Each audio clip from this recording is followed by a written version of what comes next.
Okay, so we're actually going to take a step back historically. We talked about Carl Rogers last time as a phenomenologist, so we started our brief foray into the ideas behind phenomenology, but now we're going to go back in time a bit and we're going to talk about the end of the 19th century. And we're going to discuss Nietzsche and Dostoevsky and Kierkegaard in some detail. And the reason we're going to do that is because those three men, I would say more than anyone else in the 19th century, laid the groundwork not only for what would become psychoanalysis and then later personality psychology and clinical psychology, but they also described the broader social, political, and cultural situation that modern people find themselves in now. And their thought is exceedingly sophisticated, and it's really worth grasping, because if you can get, we're going through these personality theories one at a time, and we're going to make forays into biology and neuropsychology. You need a structure underneath that. You need to understand a structure that's underneath all that to slot everything into, because that way you can understand it in more detail. And so, partly because ideas develop historically, so an idea is a seed, and out of the seed other plants grow and so forth, and the plant grows and so forth and branches off. If you can get back down to the origin point, then you can often understand the entire structure more straightforwardly. And also these three men, they're so brilliant that it's a joy to encounter their thinking, even though it's very, very subversive, seriously subversive. So we're going to start with this diagram, which you'll remember. So think about this from the Piagetian perspective. Like, we made the point that as the child puts itself, let's say, together, it starts by practicing micro-routines, micromotor routines, and those are accompanied by perceptual frameworks, and also they're incorporated into a motivational value system because they're motivated actions. And then the child practices sequencing those micro-personalities, we'll say, together to make ever more and more complex and ever more and more integrated macro-personalities. And so that's basically what this diagram describes. We were looking at it from an adult perspective, so, if you're going to be a good person, you can decompose being a good person into sub-parts of being a good person, and you can so being a good person is an abstract ideal, but as you move closer and closer to the point where the goodness is manifested in action, you move closer and closer to actual movements in the world. And so the abstract category, good person, is actually made out of, you could think about it as a very complex melody of motor actions and perceptions. And perception is very tightly linked to motor action, because whenever you perceive anything, you're doing it in part by actively investigating the world. It's partly why your eyes are moving around all the time, and if you're listening, you move your head, and to touch something you have to actively investigate it. So it's always an activity of exploration. Now, in some ways, when you think about the child piecing its being together from the bottom up, you can think about that as a biological process unfolding. And you could think of the child as crawling and then learning to walk as a biological process unfolding. But that's an oversimplification, because human beings exist from day one in a very, very social world. And so what that means is the way that those behaviors or sub-micro-personalities start to organize themselves is always under the influence of the society in which they're embedded. And so, Piaget talked about the child as being as having basic built-in reflexes at birth, and that those reflexes are then elaborated up into more and more complex structures. But you can think that even the elaboration of those basic reflexes, even right from the beginning, like there's a rooting and sucking reflex, which you can elicit from a child by tapping on the side of its cheek when it's very newly born, and it'll search to try to put what's tapping in its mouth. And that's part of the reflexive process, the built-in perceptual motor unit that allows the child to begin to suckle. Now the thing is, though, what it's suckling isn't a static and objective entity, it's a person. And part of breastfeeding is the establishment of a relationship, a complex relationship, because it's also not only a feeding relationship, it's a caring relationship, it's a relationship that's based on tactile interaction. There can be nervousness associated with it, and often is, especially for a new mother. It's a very complex, dynamic social act, and so what that means is that right from the beginning, in order for the baby to engage in that process properly, it has to allow its initial reflexive movements to be modified by social necessity immediately. So, for example, if a baby is breastfeeding, it can't bite. And, it doesn't have any teeth, so being bitten isn't necessarily a catastrophe, but it's not pleasant. And so what will happen if the baby bites the mother is that the mother will pull away and startle the baby, and then the baby will cry, and, the mother will be at least startled by the error. And so the baby has to learn to be civilized in some sense right off the bat. Now, when Freud was talking about the process of socialization, he tended to concentrate more on toilet training, because he thought of that as the first place where the first major place where the id of the child, which Rogers would regard as the organismic experiential domain, is brought under control of the superego, right? Because the baby, obviously, its fundamental biological function is to relieve itself, but that has to come under very, very strict social control. And it's a complex form of learning. It's basically the acquisition of voluntary control over what was heretofore an involuntary reflex, essentially. And so that can go well, or it can go badly, and it can go very badly. So I knew a family who had a daughter at one point, and that daughter would only defecate in her diaper when she was 3. So that meant she had full voluntary control of her bowel function, but there was no way she was going to participate in the social ritual that surrounded proper toileting. There was a war going on, like a serious war, and that sort of thing happens, well, not infrequently. And of course, you remember in the Crumb movie, the mother, the boys accusing the mother of giving them enemas, and her, of course, denying that any such thing happened, which was something that made both of them roll their eyes. And they all laughed, but it's really not particularly amusing. So, anyways, my point is that even at the micro level, the manifestation of what we'll call micro-personalities expands and organizes into an environment that's conditioned by social expectation. Okay, so then, and this is something we haven't talked about before, one thing you might ask is, okay, where does the social expectation come from? Now, that's a very complex question, because in some sense that's the same question as where does culture come from?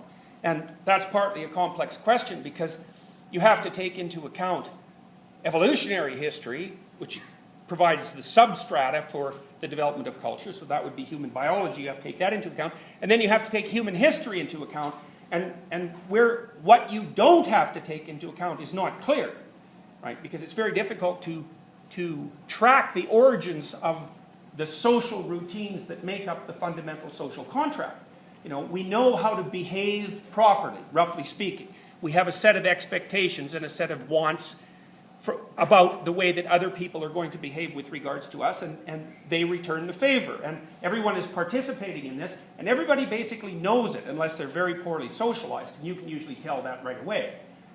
Kids can tell that, because if a 3-year-old is playing with another 3-year-old, and one of them is poorly socialized, and so maybe has the behavioral repertoire of a fairly badly behaved 2-year-old, the other 3-year-old, being socially sophisticated, will say, will not play with the first one. So, even though they might be perfectly happy to play for a time with an actual 2-year-old. So, it doesn't take very long. It's really at about the age of 3 that children are already sophisticated enough to have embodied the rules that constitute appropriate cultural behavior.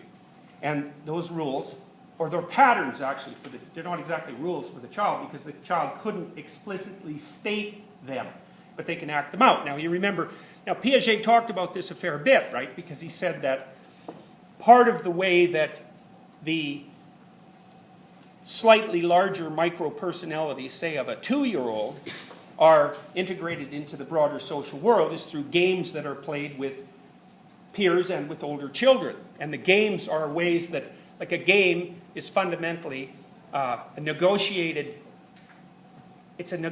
sphere of action and perception that has a particular goal, and the goal is defined by the players, and the sphere of interaction is defined by the players. And so then if you're a good player, what happens is that you become part of a higher order structure, and the higher order structure is the game. So if you're playing soccer, all of a sudden, if you're civilized, what you do is you manifest those behaviors that are appropriate to playing soccer, and you voluntarily subordinate your individuality at that point to the higher order structure of the game that's a communal agreement. So it's a basic social contract. And so you practice being part of basic social contracts by playing games. And you can do that with games that are, in some sense, relatively straightforward and regulated by strict conventions and articulated rules. And so that would be like a soccer game. Or you can do it in a more complex way and a less structured and less articulated manner by engaging in dramatic play. And so what children usually do when they're doing that is that they'll gather around a little group and they'll lay out the drama. So the drama would be, we're going to simulate X. We're going to simulate a family. And then everybody is assigned a role. And so you're supposed to act out your role, but exactly how you're supposed to act it out is left open during the game. So you can riff and improvise. And basically what children are doing when they're doing that is acting out the family. And, because they need to get the family in their bones, because being a parent isn't a set of ideas about parenting, it's a set of behaviors. It's a dance that you learn to have with your children and with your partner. And it's very complicated, and the rules go far beyond what you could ever articulate. Because you can ask yourself a question like, well, how should you discipline a child? Well, first of all, you can argue about that forever.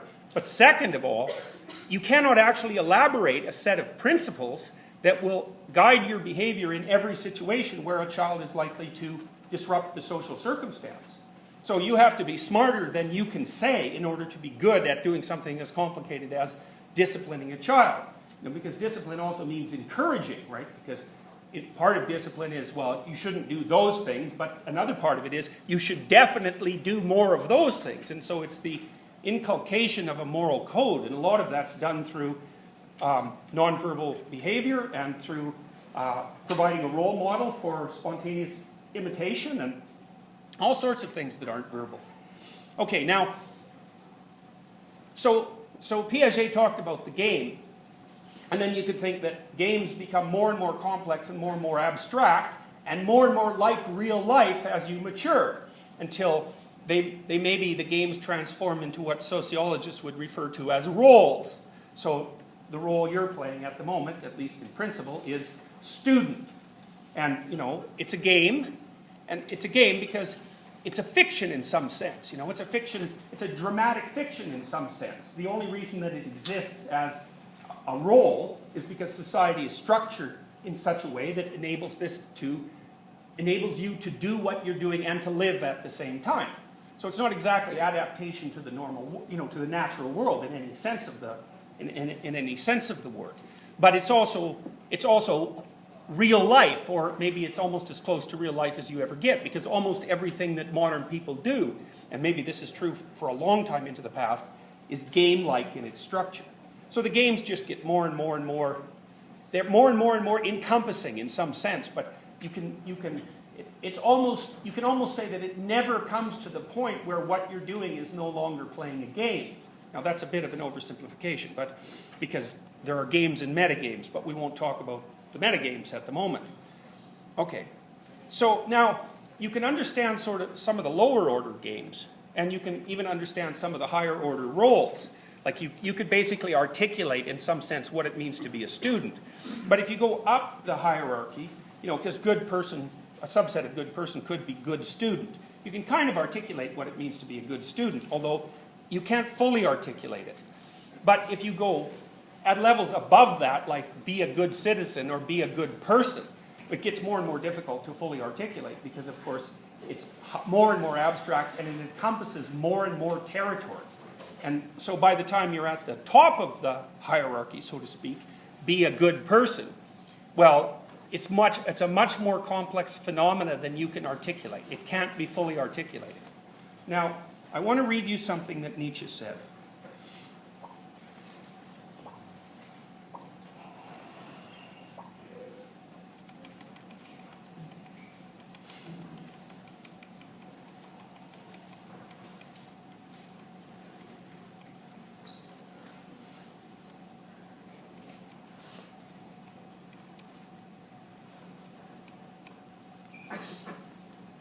Now, you have to listen to this carefully, because there's some very interesting things about the way Nietzsche writes.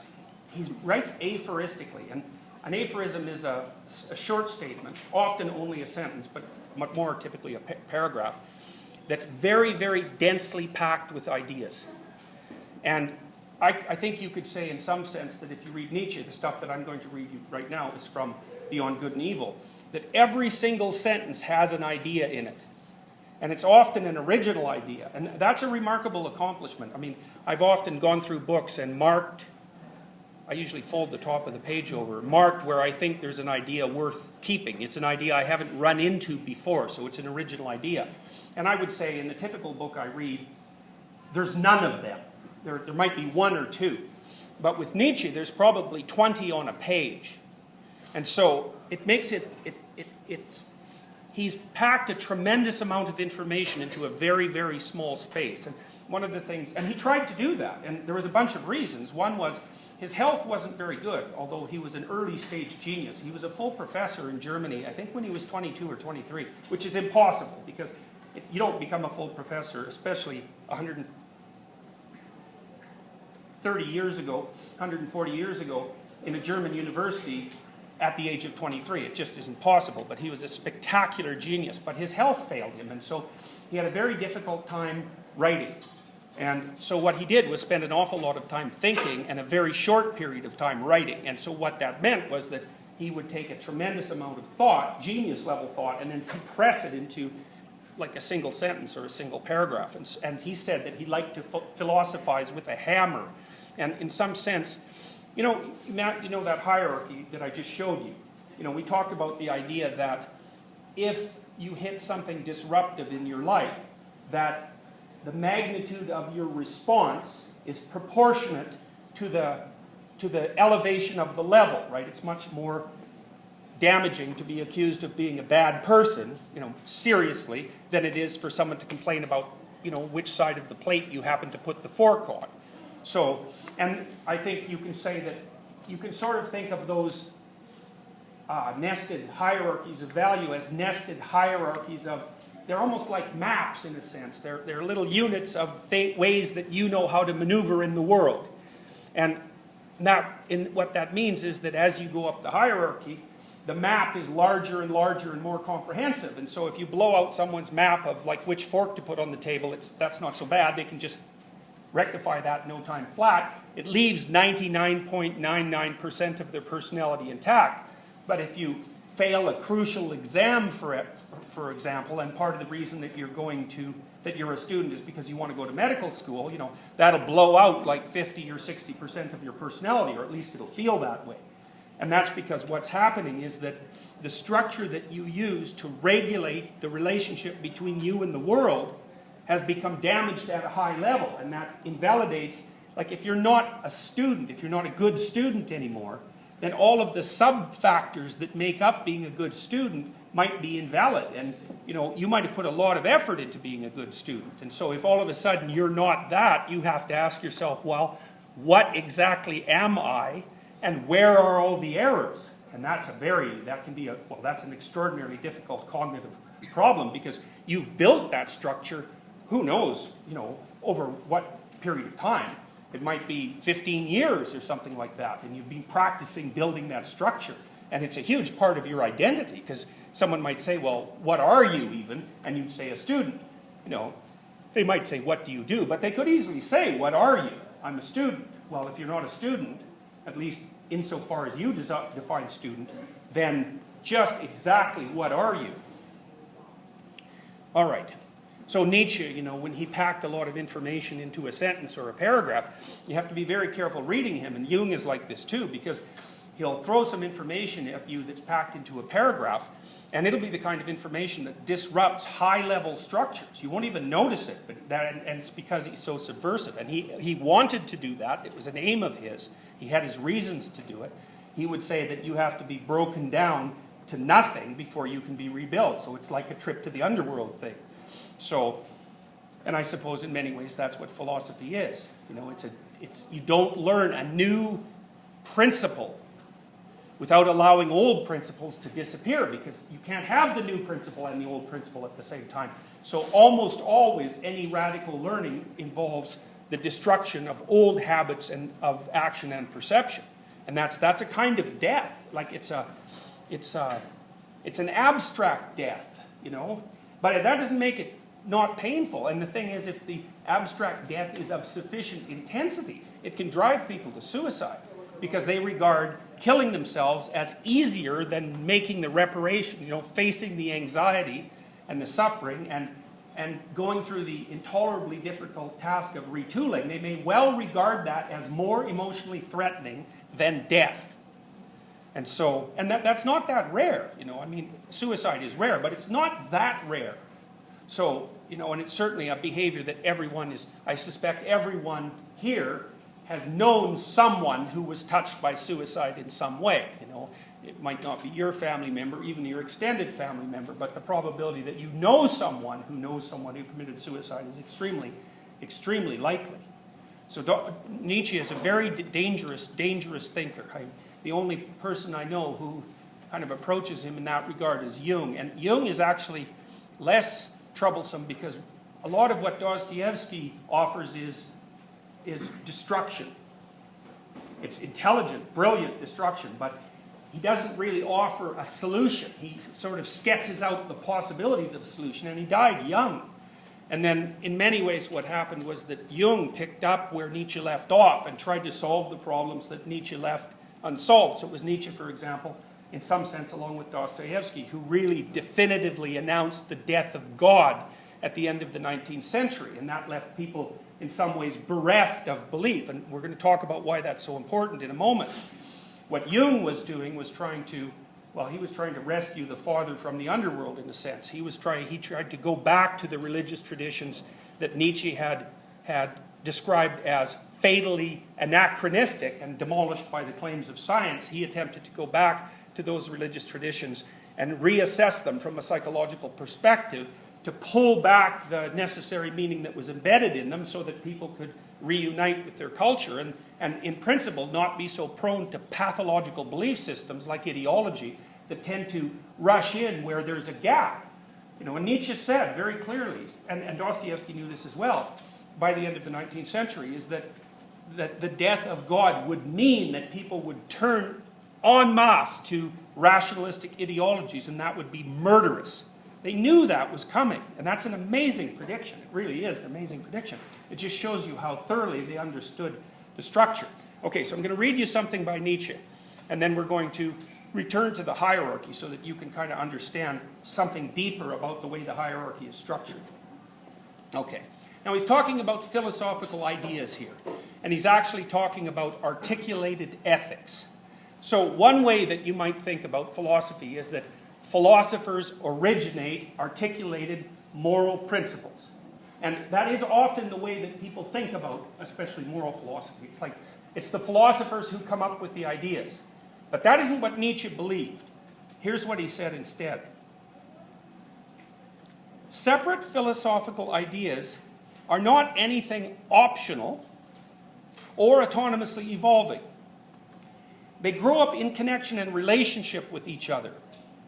However suddenly and arbitrarily they seem to appear in the history of thought, they nevertheless belong just as much to a system as the collective members of the fauna of a continent.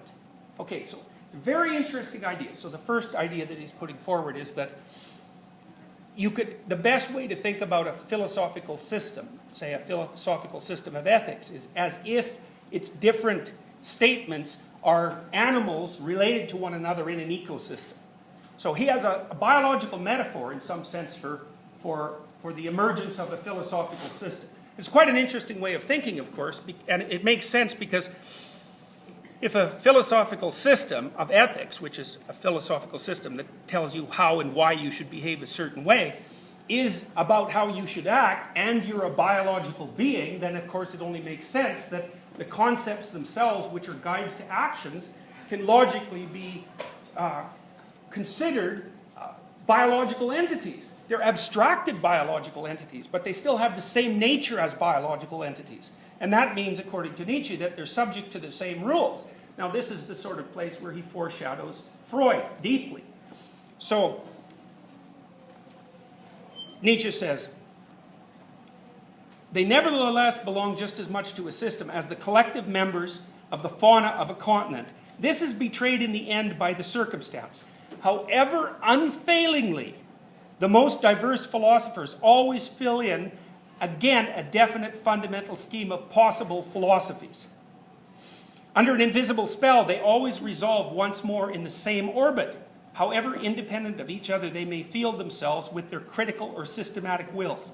Something within them leads them, something impels them in definite order, the one after the other. To wit, the innate methodology and relationship of their ideas. Their thinking is, in fact, far less a discovery than a re-recognizing, a remembering, a return and a homecoming to a far-off ancient common household of the soul, out of which these ideas formerly grew. Philosophizing is so far a kind of atavism of the highest order. Okay, so here's the idea. There's two fundamental ideas that are embedded in this, which actually Nietzsche differentiates.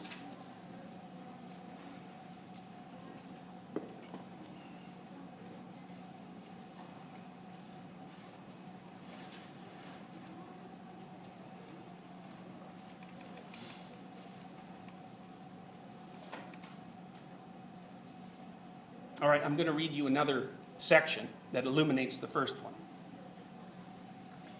It gradually became clear to me what every great philosophy up till now has consisted of, namely, the confession of its originator, and a species of involuntary and unconscious autobiography, and moreover, that the moral or immoral purpose in every philosophy has constituted the true vital germ out of which the entire plant has always grown. Okay, so this is a very radical statement, because what Nietzsche is saying is that philosophies, even when they declare themselves rational, are deeply personal, and they're also necessarily embedded within a motivational structure that is either pro-life or anti-life, something like that. So there's no value-free philosophizing. What there is the expression of biologically and culturally conditioned being, which is conditioned by, let's say, the same sort of fundamental forces that Freud described in the biological realm.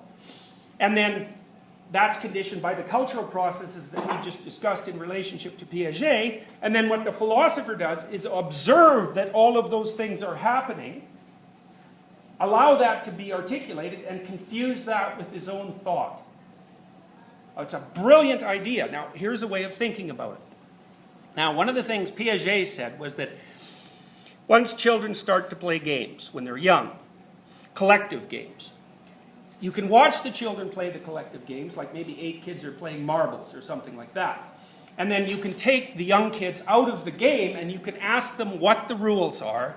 And what will happen is you'll get a diverse and paradoxical set of articulated rules. And what that means is that the children can play the game when they're in the game and when they're in the context of all the other people, because in some sense the game is embedded in pieces in all of them, and as long as they're all there, that all works. But if you pull the child away, they don't have the intellectual wherewithal to describe the patterns of behavior that make up the game. And that's only to say that they know things that they can't say. Because you might say, well, the rules of the game come first and then the game emerges. But that's wrong. It's the game comes first, and only after that do the rules emerge. And of course, there's a reciprocal relationship between them, because once the rules are somewhat articulated, then the game becomes more structured, and then the rules can become more structured and so on. So the articulation changes the rules. What Nietzsche is saying is that the same thing applies to societies. He says, like, insofar as you can consider society a collective game played by millions of people over vast spans of time, it's a game of games in some sense. And it emerged from the bottom up. It emerged out of biological impulses and interpersonal and social interactions, conditioning and shaping everyone's behavior and perception. And that happened way before anyone could articulate what those rules were. Now, remember, when Nietzsche was writing, there was no real sense of how old the Earth was or how old the universe was. I mean, people thought, even the radical people thought maybe in terms of hundreds of thousands of years. You know, now we know that the universe is 14 billion years old and that the Earth is 4 billion years old and that life has been plentiful on the Earth for 3.5 billion years, you know. So the historical context within which we've originated has expanded by orders of magnitude since the last 19th century. And so then what you think that means is that the way that our games have been organized stretches impossibly back in time. Now, I already told you, I believe, the story about lobster dominance hierarchies, right? So even lobsters, that's 400 million years ago, lobsters array themselves in a social space and they regulate each other, and that means the lobsters essentially have a lobster society. And, you know, each lobster has biological predispositions that are quite determined. The lobster is quite a deterministic creature. But nonetheless, the way that those biological predispositions manifest themselves is conditioned and shaped by the social surrounding. And so you think, well, lobsters started to play games 400 million years ago, and, you know, as we've taken the tremendously long evolutionary journey across that time, we've been playing social games the whole time. And that means that the way that we interact with each other has evolved, and it's even shaped the way our biology manifests itself, because that's how old culture is.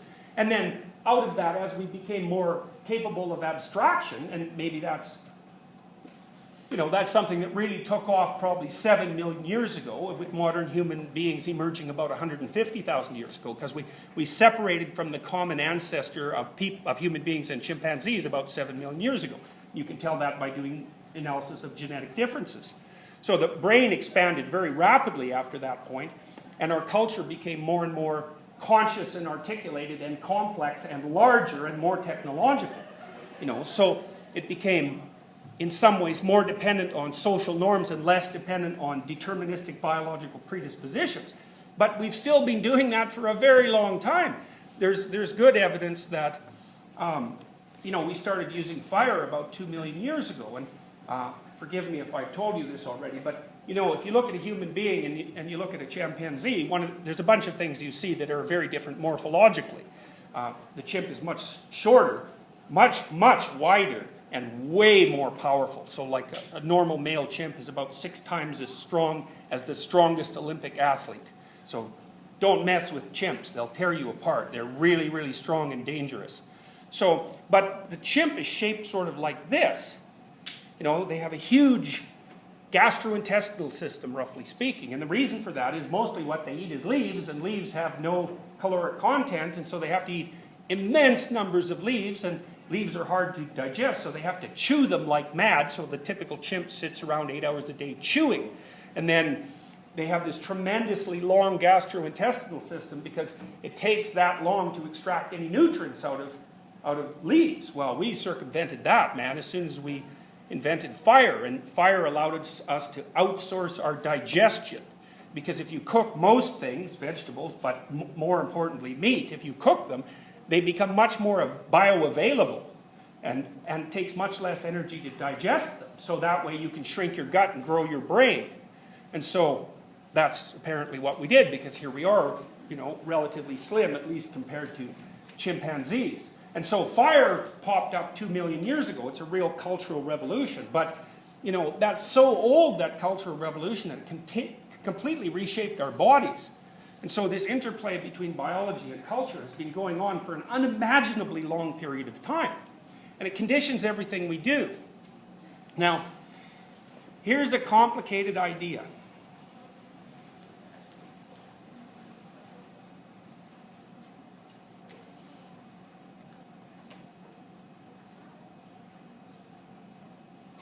Okay, so imagine a wolf pack. Now, a wolf pack is a pretty complicated social group. It's a fair bit like a primordial human group, which is why dogs have been with us for 25,000 years. Maybe they were wolves that first started to follow us around and scavenge, or more likely, I think, some primordial hunter went out hunting, killed a wolf female, found the pups, and brought one home for the children to play with.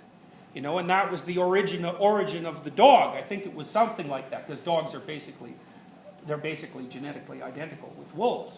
Now the thing is we can get along with dogs.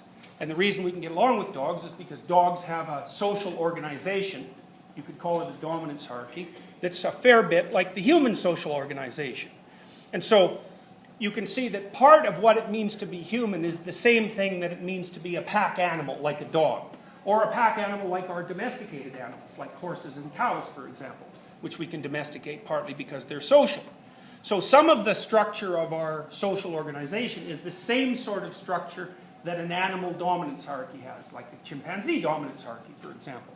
And so we know that chimpanzees and other primates, monkeys for example, are acutely aware of the levels of hierarchy in their social structure. And there are, I think it's vervet monkeys, this is a very funny experiment.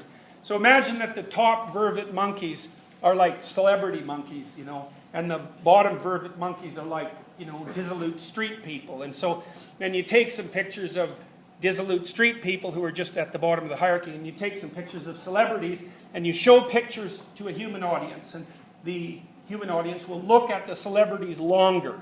Well, if you take the vervet monkeys and you take photographs of the top-ranking vervet monkeys and the bottom vervet monkeys and you show them to vervet monkeys, then the vervet monkeys will look at the top-ranking vervet monkey photographs more than the bottom-ranking vervet monkey photographs. So, in some sense, they're transfixed by the individuals who are higher up in the social order. And that makes sense, right? Because what you should feel, especially in a fairly aggressive dominance hierarchy, what you should feel, the closer you are to the bottom of the dominance hierarchy, the closer what you should feel for whatever's at the top of the dominance hierarchy, it should be closer and closer to awe. Now, when people feel awe, they get chills running up and down their back, their neck. Well, the reason that happens is because it's an atavism, it's a hangover from the time that when you were threatened by something awe-inspiring, let's say a snake or a bear or something like that, your fur would stand up, and the reason for that is so that you look bigger. And you still see this happening all the time with cats, right? Normally cats face each other this way, right? But if they start to fight, they turn sideways, and that's so they each look bigger, and then they puff up their fur and their tail, and that's to show the other cat that they're really a lot bigger than the cat first thought. Now, of course, they're both doing that, so it's a little bit pointless, but they're just cats, so, you know, you can give them a break. But the point is that they pilo-erect. And that's the same thing that happens, for example, when you're listening to very powerful music, and it deeply affects you and you get chills. It's like the hair stands up on the back of your neck. And that's a signaling of awe. Now, the reason you should feel awe towards something that's higher up in the dominance hierarchy is because that thing has power. There's more than one reason. A, that thing has power. You better be careful of it, because it will put you in your place and fast. And part of the reason the dominance hierarchy exists is so that everybody knows their place, and they don't have to be reminded of it by being half killed on a regular basis. You know, so maybe you're 9 on a scale of 1 being the top. Maybe you're number 9. It's not so good. But number 9 and not hurting is a lot better than number 9 and lying there bleeding on the ground. And so what happens with dominance hierarchies is they usually arrange themselves in part by power, but by no means only in power. Everybody knows where they are, and pretty much everybody stays there. And that even happens over multiple generations, say in complex primate dominance groups. Status is heritable. So, you know, that there's not much of a leap between that and heritable monarchies among human beings. It's a reflection of, you know, it's much more complex among human beings because it's articulated and structured. But it's the same basic thing. Now, Nietzsche's point was, so now imagine, now, here's another problem. So, imagine that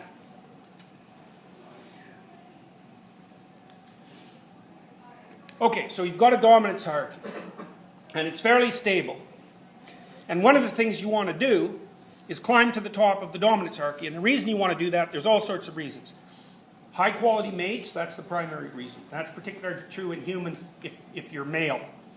Because males are much more differential reproducers than females, which means a lot of males fail to reproduce completely, and some reproduce a lot. Whereas the typical woman reproduces at least some. So that means competition is more intense among men, and that's part of the reason why dominance hierarchies tend to be tilted towards male power, because competition means more to them. The outcome is more crucial.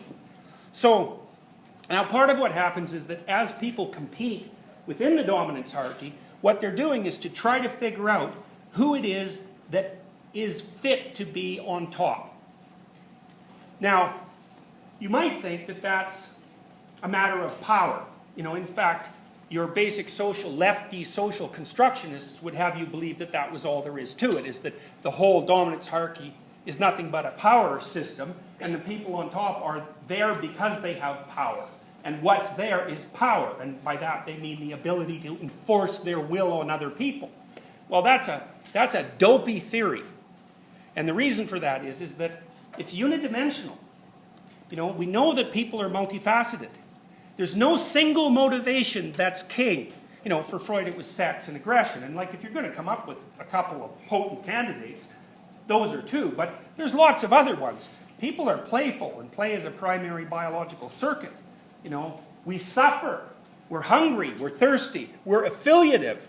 Like there's a lot of biological necessity driving the makeup of our personalities, and there are biological subpersonalities, and to arbitrarily call one of them the source of something as complex as social organization is it's a false form of monotheism.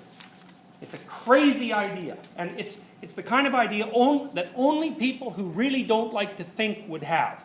Because once you come up with that idea, it's all power. You don't have to think anymore. Someone can say to you, well, why is complex phenomena X the way it is? Why is the economy arranged the way it is? Well, it's so that the people at the top can maintain their power. Well, yeah, sure, but maybe that accounts for 10% of the reason. It doesn't get close to 100%. There's lots of reasons why hierarchies are structured the way they are, and sheer physical force is one of them, but it's unstable. So Frans de Waal, who was watching chimps organize their dominance hierarchies in the Arnhem Zoo in Holland, noted quite quickly that it was fairly typical, or at least possible, for the meanest, ugliest, strongest male chimp to be the dominant guy. Sometimes it was the chimp who learned to pick up a garbage can and whack the hell out of it with his stick, because that intimidated his enemies, you know. So there's a bit of creativity there. But what de Waal found was that the stable hierarchies were never run by barbarian chimp dictators. And the reason for that was that coalitions of other males would take them out. It's because, you know, you think, well, if you're one antisocial, aggressive male, and you're tough, it's like, okay, you're tough, but three lesser, friendlier males who are bound together in a friendship pact, which chimpanzees form quite intensely, it's like, as soon as that guy turns his back or has a bad day or gets hurt, they're going to jump in there and tear him to pieces, and that's exactly what happened. So what de Waal found was that the stabler chimpanzee dominance hierarchies were run usually by males who were affiliative and gregarious, who remembered their social obligations, so that meant with regards to their friendship network, and who were also very good to the females and the infants in the troop, even if they weren't his. And the idea there is that power is an unstable basis for the maintenance of a dominance hierarchy across time. Because in some sense, even among chimps, you have to have the consent of the governed, because you'll get a revolution otherwise. And so, you know, you're going to get a revolution if you put people or animals in a situation where they have nothing to lose. And so what that means is there are constraints on how you can act while you try to move up the dominance hierarchy system, because if you're too aggressive and selfish and you're not grooming anyone else and you're not communicating with the other creatures in the troop, they're going to gang up on you and take you down. And so if you're going to maneuver your way up the troop, you have to do it in a manner that's civilized enough so that you don't get everyone against you. And so what it means is that to maneuver up a power hierarchy, especially a complex power hierarchy, you have to be a lot more than powerful. So, okay, now we've got this idea that there are principles governing the movement of creatures up a dominance hierarchy, even among the animals. And one of the defining characteristics of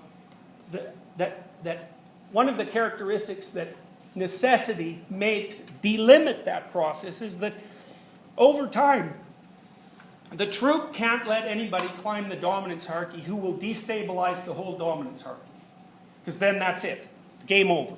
So at the very least, you have to learn how to climb up the hierarchy so that you don't destabilize it while you climb. Because otherwise you get to the top and there's nothing left. Well, and animals know this. They know this instinctively. So for example, when wolves go at it, first they puff up and they growl at each other and they put up their shoulders and they get more and more aggressive until attack is imminent, and often one of them will back off. There's no fighting. No one gets damaged. And so that's the typical situation. It's like one says, yeah, okay, I'm out of here.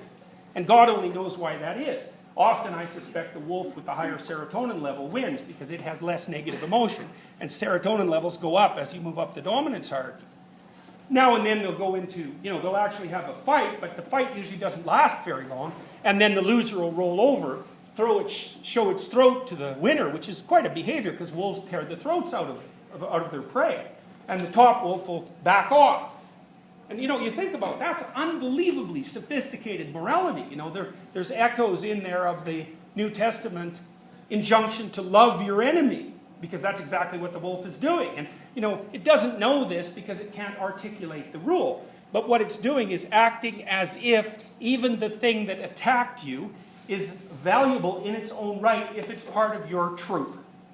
And you can see there the ancient biological origins of the idea of the equality and value of each individual. So these things have deep, deep, deep roots. They're not arbitrary. They're not arbitrary, and no one invented them. And that's exactly what Nietzsche is saying here. To understand how the abstrusest metaphysical assertions of a philosopher have been arrived at, it is always well and wise to first ask oneself, what morality do they or does he aim at? Accordingly, I do not believe that an impulse to knowledge is the father of philosophy, but that another impulse, here as elsewhere, has only made use of knowledge, and mistaken knowledge, as an instrument. But whoever considers the fundamental impulses of man, with a view to determining how far they may have here acted as inspiring genii, or as demons, will find that they have all practiced philosophy at one time or another, and that each of them would have only been too glad to look upon itself as the ultimate end of existence and the legitimate lord over all of the other impulses. So what is he saying there? Well, Nietzsche makes this explicit in passages that are related to this one. He viewed the human being as a collection of sub-souls, and the sub-souls were grounded in their existence in biological underpinnings. And that was the case for every human being, and that made us roughly similar. It certainly made our groups roughly similar. And so each of these biological subsystems, conceptualized as a sub-soul, was something that had its own viewpoint, had its own rules, had its own games. And they jockey for precedence. Now, you know that because sometimes you're sitting there reading and you're trying to concentrate on a higher order goal like completing your classes, and some biologically determined subsystem pops up and says, this would be an excellent time to go have a coffee. And you might do everything you can to not allow that thing to take over, but often it does, and often that's despite what you think you might actually want to do. And then later you're all upset about it because you've procrastinated yet again. But Nietzsche viewed the psyche as a place. You could almost think of yourself as a set of it's like your brain is a set of animals. And the animals are all dependent on one another, but each animal needs to be boss from time to time, and each animal wants to be boss more often than it should be. And then, the higher order cortical systems are there to figure out how to sequence all of these other animals so that they all get what they need without interfering with each other across large spans of time in the presence of many other people in a manner that's sustaining. So it's very, very complicated. Okay, now, so let's go back to the hierarchy. So you have the hierarchy, and over time, now remember this hierarchy stays there for a very long period of time. And remember as well that the people who climb to the top of the hierarchy are much more likely to leave offspring than the people who don't. And so then what that means is that the hierarchy, in part, is one of the primary selection forces operating on humanity. And what that means is that we evolve towards the thing that can most successfully climb the dominance hierarchy. And so that means that we evolve towards the thing that has the best probability of ruling properly. And that's not just cultural. It's cultural because it's the continual interplay between cultural and biology, going back, we'll say, 400 million years or more. Okay, now, but it's even more complicated than that. And this is one of the things that you have to understand if you really want to understand what Nietzsche meant by the death of God. So, because that's his most famous pronouncement. God is dead and we have killed him and we'll never find enough water to wash away the blood. Now, so he wasn't announcing that in triumph. He was announcing it in terror. Okay, now, imagine this. So as human society becomes more complex, and as our brains become larger and larger so that we can track larger social organizations, and we can organize more complex communities, what happens is that heretofore isolated tribes of people come together. And then they have to engage in conflict and negotiation. And partly what they're in conflict about is what is the way that you should act and what should the values be. Now there's an old mythological idea that the gods fight in heaven to see who is the dominant god. Well, you can imagine all of these individual tribes, they had their ideals, and those were creatures of their imagination, but those were imagined representations of proper behavioral patterns, and they saw those as transcendent and superordinate. And so then tribe A would come into contact with tribe B, and the gods would clash, and out of that, and all the death and destruction that went with it, the two tribes would integrate, and maybe that would take, hundreds of years. And the religious system that sat above that, which was the representation of the dominance hierarchy, would also transform. So you take tribe A, and you take tribe B, and then you take tribe C, and then you take tribe D, and they all accumulate across time and sort out and articulate and represent all of their beliefs. And what happens is that this tribe has a game, and this tribe has a game, and this tribe has a game, and then if you put all those games together, they tilt so that a metagame emerges out of it. It's like, if it's fortunate, the best of all three games gets put together in a larger game. And it has to be the best, because otherwise it won't work. The thing will fall apart, right? Because if your family unit isn't functional, it'll disperse, and maybe people will die because of it. It has to be iteratable. It has to be playable across time without falling apart from internal pressure and without getting wiped out from the outside. So it's very tightly constrained. So then let's say this happens over tens of thousands of years. We could say, well, it happened in the Middle East, because we know that. As Mesopotamia came together, for example, it was the aggregation of multiple tribes and all of the gods of those tribes. And we know the Mesopotamians organized all those gods into one god. His name was Marduk. And that the story that they tell about the aggregation of the gods into one is the story of the gods getting together and voting on which of them should be at the top. And then we know that the Mesopotamian emperor was charged with the responsibility of acting out that top god, and that's what made him a good emperor. And he got reminded of that every year at the New Year's ceremony. He had to tell all the ways that he hadn't been a good Marduk. And then he'd get punished for it. And then they would reenact the battle of the gods and recreate this Marduk character. Okay, so you can understand how that might have come about. Now you could say that the idea of that emergent ideal, that wasn't rational. It was the consequence of conflict and cooperation in the real world across time. The representations of that were, we might think about them as narrative representations, or if they're deep enough, even as mythology. And you can think about those as the soil from which religious presuppositions emerged. And so what happens is that what you have at the top of the dominance hierarchy as your representation of the good person is no different in its totality than the idea of the sovereign God that has emerged across thousands and thousands of years of human history. So the whole structure has this thing at the top, and it's regarded in imagination as divine. It's the consequence of the battle of representations, of morality in imagination across thousands and thousands of years. And that's a reflection of the actual conflict and restructuring of societies across all that time. So then you have this thing at the top. So we could say in the West, in Western Europe, that thing at the top is Christ. And that's the dying and revivifying hero. And we talked about reasons for that. That's the thing that can go to the underworld and then come back up. Okay, that's at the top. What happens when it disappears? Well, we'll turn to Dostoevsky for that.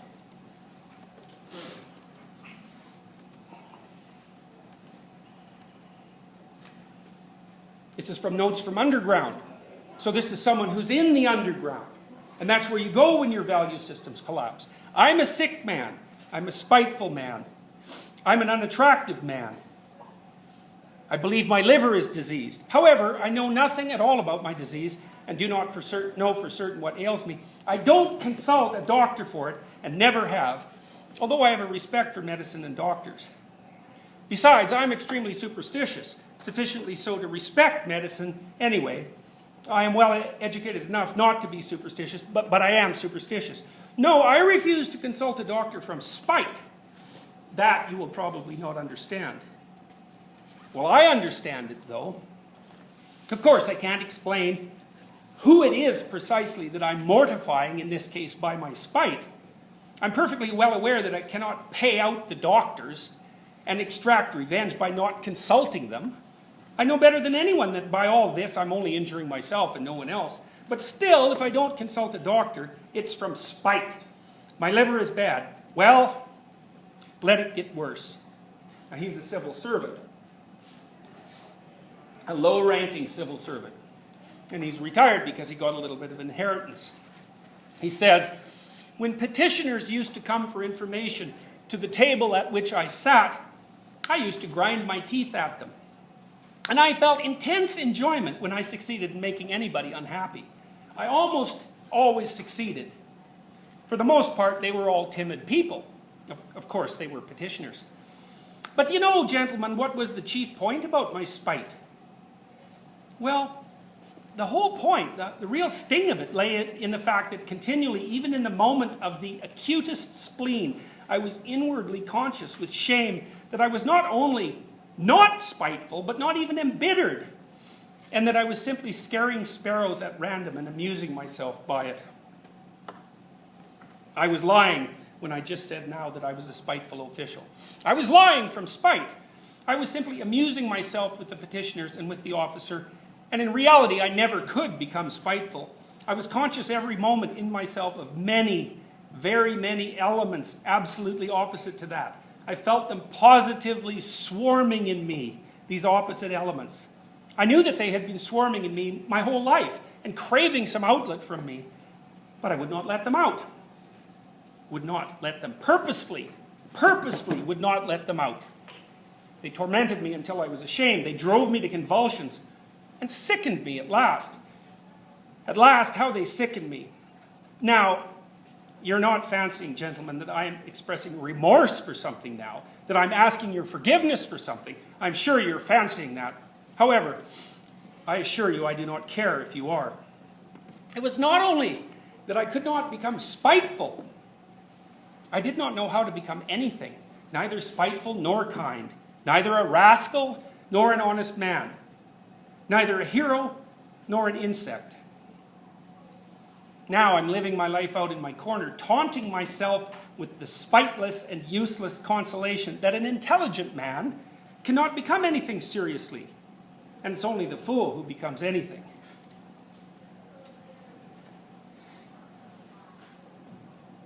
A direct person I regard as the real normal man.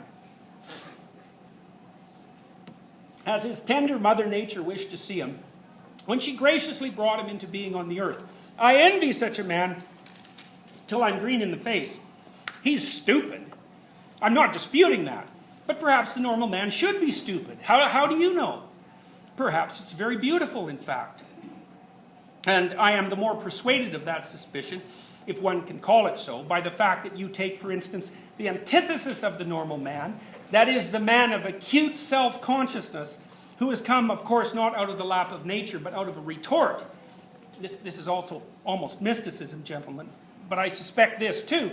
This retort-made man is sometimes so nonplussed in the presence of his antithesis, the normal man, that with all his exaggerated self-consciousness, he generally thinks himself a mouse and not a man at all. It may be an acutely conscious mouse, yet it is a mouse. While the other is a man, and therefore, etc., etc. And the worst of it is, he himself, his very own self, looks on himself as a mouse. No one asks him to do so, and that's an important point. Now, let us look at this mouse in action. Let us suppose, for instance, that it feels insulted, and it almost always feels insulted. And it wants to revenge itself, too. There may even be a greater of accumulation of spite in it than in the man of nature and truth. The base and nasty desire to vent that spite on its assailant rankles perhaps even more nastily in it than in the man of nature and truth. For through his innate stupidity, the latter, the normal man, looks upon his revenge as justice, pure and simple.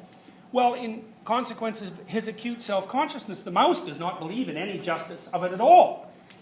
To come at last to the deed itself, to the very act of revenge, apart from the one fundamental nastiness the luckless mouse succeeds in creating around it, so many other nastinesses in the form of doubts and questions, adds to the one question so many unsettled questions that there inevitably works around it, up around it, a sort of fatal brew, a stinking mess, made up of its doubts, emotions, and of the contempt spat upon it by the direct men of action, who stand solemnly about it as judges and arbitrators, laughing at it until their healthy sides ache.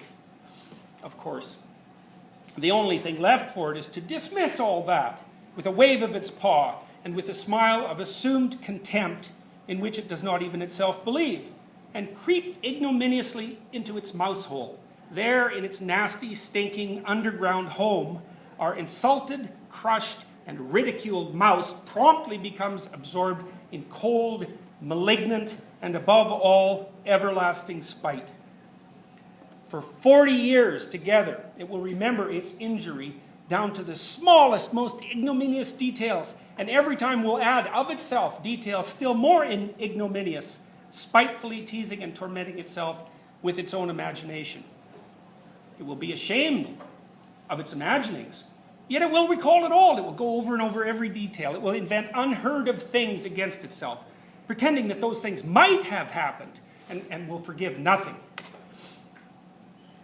Maybe it will begin to revenge itself too, but as it were, piecemeal, in trivial ways, from behind the stove, incognito, without believing either in its own right to vengeance or in the success of its revenge, knowing that from all its efforts at revenge, it will suffer 100 times more than he on whom it revenges itself. Well, he, I dare say, will not even scratch itself. On its deathbed, it will recall it all over again, with interest accumulated over all the years.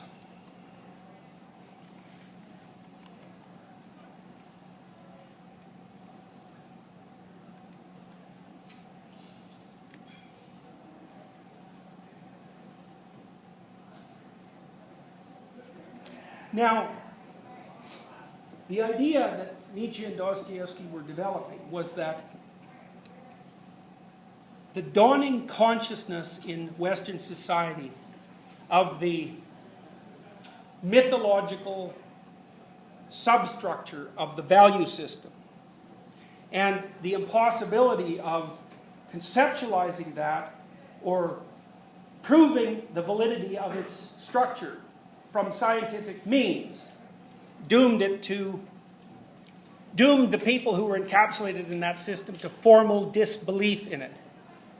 And what they concluded from that was exactly what Dostoevsky just described, which is that someone with that level of acute self-consciousness and cultural self-knowledge would immediately become fragmented beyond belief, unable to act, unhappy, resentful, and dangerous. And both Dostoevsky and Nietzsche in their works, and Dostoevsky developed this idea most particularly in a novel called The Devils, said that once that you had got to that point, which was inevitable if you were smart enough to take seriously what was going on, it was only a tiny step to identification with a murderous ideology. Now, some of the existentialists started to work up what you might regard as a solution to this problem. And I'm going to read Kierkegaard's solution.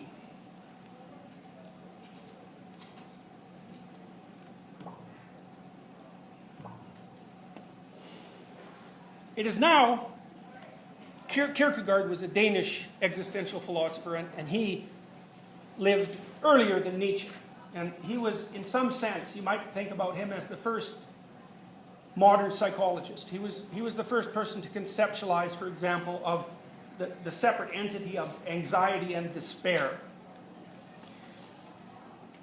It is now about 4 years ago that I got the notion of wanting to try my luck as an author. I remember it quite clearly. It was on a Sunday. Yes, that's it, a Sunday afternoon. I was seated as usual out of doors at the cafe in the Frederiksberg garden.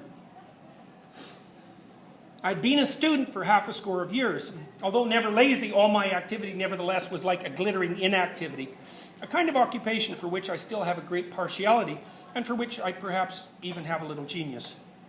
I read much, spent the remainder of the day idling and thinking, or thinking and idling, but that was all it came to. So I sat there and smoked my cigar until I lapsed into thought.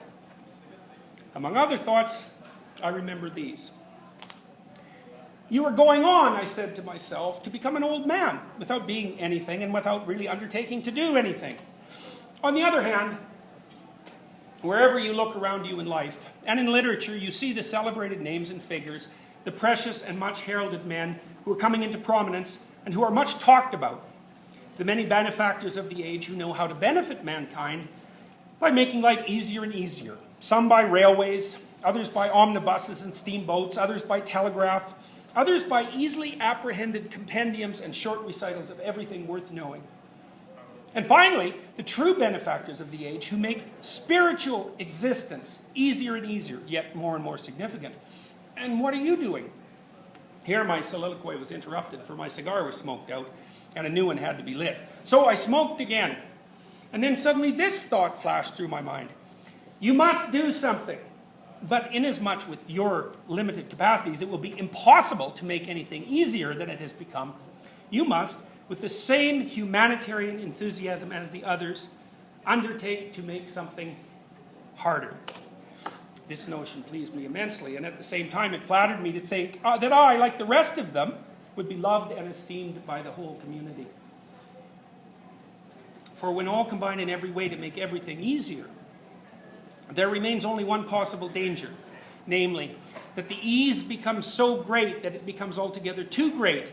Then there is only one want left, though it is not yet a felt want, when people will want difficulty.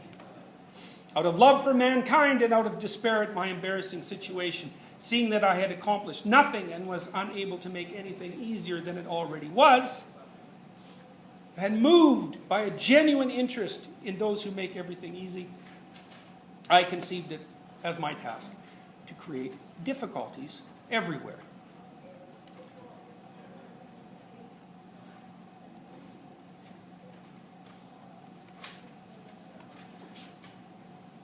Same idea in different words. A traveler, this is Nietzsche, and this is part of the development of his answer to the conundrum that he raised.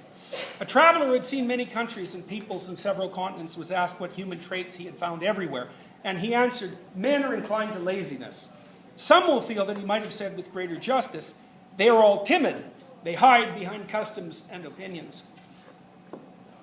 At bottom, however, every human being knows very well that he is in this world just once as something unique. And that no accident, however strange, will throw together a second time into a unity such a curious and diffuse plurality. He knows it, but he hides it like a bad conscience. Why? From fear of his neighbor who insists on convention and veils himself with it. But what is it that compels the individual human being to fear his neighbor and to think and act herd fashion and not to be glad of himself? A sense of shame, perhaps, in a few rare cases. In the vast majority, it's the desire for comfort and inertia. In short, that inclination to laziness of which the traveler spoke. He's right. Men are even lazier than they are timorous. And what they fear most is the troubles with which any unconditional honesty and nudity would burden them. Only artists hate this slovenly life in borrowed manners and loosely fitting opinions and unveil the secret, everybody's bad conscience. The principle that every human being is a unique wonder. They dare to show us the human being as he is, down to the last muscle, himself and himself alone. Even more, that in this rigorous consistency of his uniqueness, he is beautiful and worth contemplating, as novel and as incredible as any work of nature, and by no means dull. When a great thinker despises men, it's their laziness that he despises.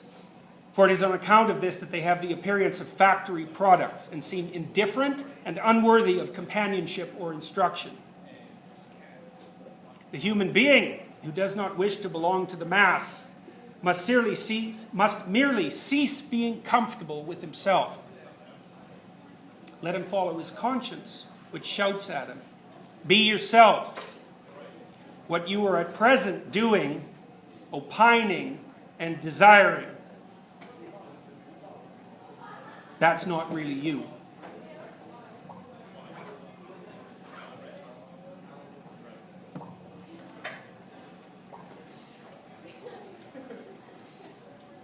That's Nietzsche and Dostoevsky and existentialism. That's the bare beginning of the thinking.